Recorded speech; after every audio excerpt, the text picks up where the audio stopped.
he needs to find compelling scientific evidence to corroborate his theory about the drought, the impact of which would have been devastating. With the failure of Nile floods, the activities from herding to cultivating to fishing would have come to an end.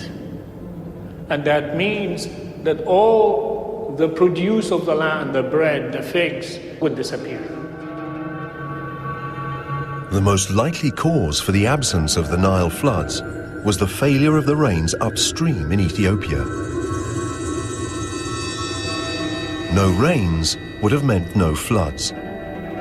Without the floods, there would have been no food, and famine would have followed.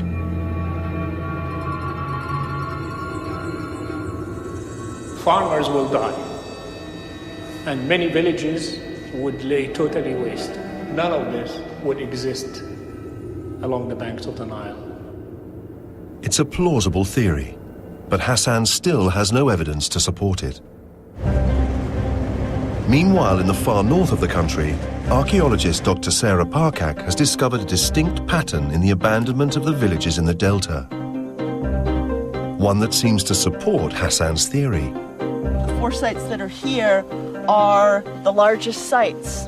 What I think is happening, looking at these maps, I think people are actually leaving these more marginal settlements along canals or perhaps smaller sections of the Nile River. The people are gathering in these very large cities. They're trying to pool their resources, so this pattern is incredibly revealing.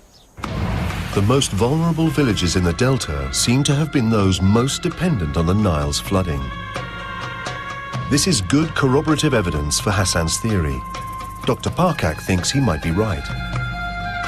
The abandonment of Old Kingdom settlements in the delta could have been caused by prolonged failure of the Nile floods. I started asking myself, what happens to people who are used to living in very lush, fertile environments when all of a sudden the water's taken away?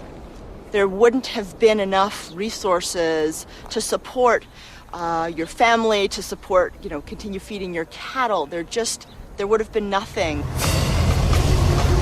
To test this theory, Hassan must find proof that the Nile dried up over 4,000 years ago, causing a catastrophic drought.